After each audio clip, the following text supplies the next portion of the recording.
بعید ہے تب بھی خاموشی اختیار کرے۔ ہمارے نزدیک جو ہے یہ حکم ہے کہ امام کے کوئی قریب ہے یا بعید ہے، دونوں صورتوں میں جو ہے اس کو خاموشی اختیار کرنا ہوگی۔ اس پر جو ہے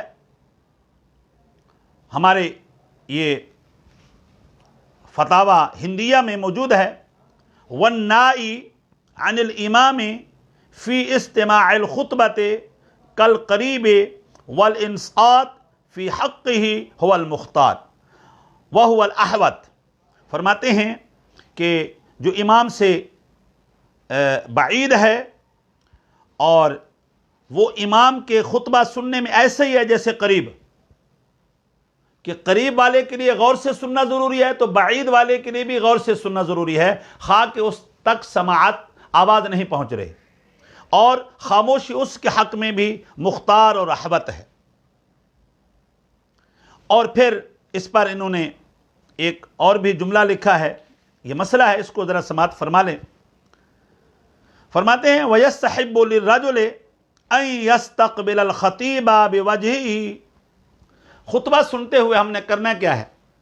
ہمارے بیٹھنے کے بڑے عجیب و غریب قسم کے سٹائل ہوتے ہیں، میں خود امام ہوں۔ خطبہ سنتے ہوئے امام کا متوجہ الی امام ہونا، متوجہ الی الامام رہنا ضروری ہے۔ وہ امام صاحب کی طرف توجہ رکھے، ادھر ادھر جو ہے وہ نہ دیکھے۔ کوئی وجہ ہو دیکھنے میں پھر حرج کوئی نہیں ہے، عمومی حکم یہی ہے کہ امام صاحب کی طرف وہ متوجہ رہے۔ کہتے ہیں وَيَسْتَحِبُّ لِلرَّجُلِ أَن يَسْتَقْبِلَ الْخَطِيبَ بِوَجْهِ هَذَا إِذَا كَانَ أَمَامَ الْإِمَامِ۔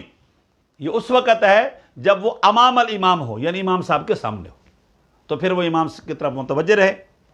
فَإِنْ كَانَ عَنْ يَمِينِ الْإِمَامِ أَوْ عَنْ يَسَارِهِ قَرِيبًا مِنَ الْإِمَامِ يَنْحَرِفُ إِلَى الْإِمَامِ مُسْتَعِدًّا لِلسَّمَاعِ۔ کہتے ہیں کہ اگر وہ یمین اور یسار ہے تو پھر بھی کیا ہے، اس کو امام کی طرف توجہ رکھنی چاہیے، اور اپنی توجہ کا مرکز جو ہے وہ امام صاحب کا خطبہ ہی رکھنا چاہیے، ادھر ادھر جو ہے وہ نہیں دیکھنا چاہیے۔ اس کے بعد جو ہے انہوں نے ایک اور مسئلہ بھی لکھا ہے، یہ بھی آپ سماعت فرما لیں۔ کہتے ہیں کہ اب نماز خطبہ سنتے ہوئے ہم نے کیسے بیٹھنا ہے؟ ہمارے بیٹھنے کے بھی اپنے اپنے سٹائل ہوتے ہیں، ہم بڑے سٹائلش لوگ ہیں، تو بیٹھنے کے بھی ہمارے اپنے اپنے سٹائل ہوتے ہیں۔ علماء نے یہ لکھا ہے کہ وہ جب امام صاحب خطبہ دے رہے ہوں تو وہ کیسے بیٹھے؟ فرمایا اذا شہد الرجل عند الخطبة ان شاء جلس محتبیا او متربعا او كما تيسر لأنه ليس بصلاة عملا وحقیقہ۔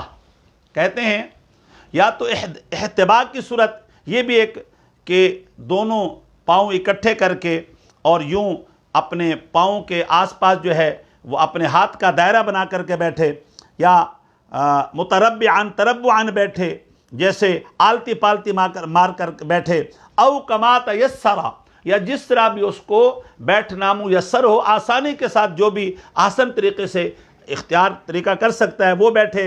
لِأَنَّهُ لَيْسَ بِصَلَاةٍ عَمَلًا وَحَقِيقَةً، یہ عملی طور پر بھی نماز تو نہیں ہے، عملی طور پر اور حقیقی طور پر نماز نہیں ہے، مگر کچھ علماء نے لکھا عند الاحناف جو ہے یہ رکعتین کا بدل نہیں ہے، مگر کچھ لوگ یہ کہتے ہیں کیونکہ یہ خطبہ جو ہے، دو خطبے جو ہیں یہ 2 رکعات کا بدل ہیں، تو جس طرح 2 رکعات میں ہمیں بڑے سکون، اطمینان اور توجہ جو ہے ایک طرف رکھنی ہے، تو خطبہ کے دوران بھی اسی طرف توجہ رکھنی چاہیے۔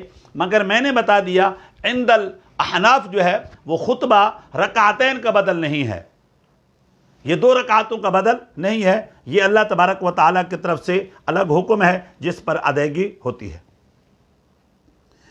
اس کے بعد کہتے ہیں وَيَسْتَحِبُّ أَن يَقْعُدَ فِيهَا كَمَا يَقْعُدُ فِي الصَّلَاةِ، مستحب یہ ہے کہ مقتدی دوران خطبہ ایسے بیٹھے جیسے نماز میں بیٹھتا ہے۔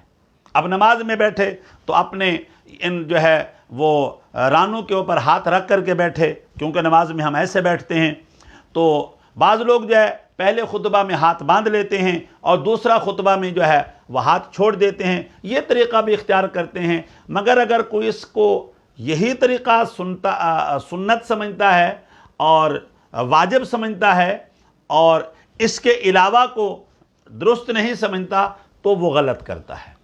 ہاں، آپ کی مرضی، آپ دونوں خطبوں میں ہاتھ باندھ کے بیٹھ جائیں تو کوئی مسئلہ نہیں ہے، دونوں خطبوں میں ہاتھ چھوڑ کے بیٹھ جائیں تو بھی کوئی مسئلہ نہیں ہے، دونوں خطبوں میں یہاں پر ہاتھ رکھ کر کے بیٹھ جائیں تو بھی کوئی مسئلہ نہیں ہے۔ اب آخر میں ایک حدیث پاک ہے، میں آپ سے اجازت نہیں چاہتا ہوں۔ ابھی ہم نے سنا کہ دوران خطبہ خاموش رہنا ہوگا، کلام نہیں کرنا، اس کو بالکل کلام نہیں کرنا۔ جب امام صاحب خطبہ دینا شروع کر دیں تو اس پر جو ہے امام صاحب کے کچھ مخالفین ہیں جن کو خام خواہ کی امام صاحب سے جو ہے وہ چڑ ہے، امام اعظم ابو حنیفہ کی فقاہت سے چڑ ہے، اور اللہ تبارک و تعالیٰ نے خیر سے ان کو دور رکھا ہوا ہے، تو وہ اس پر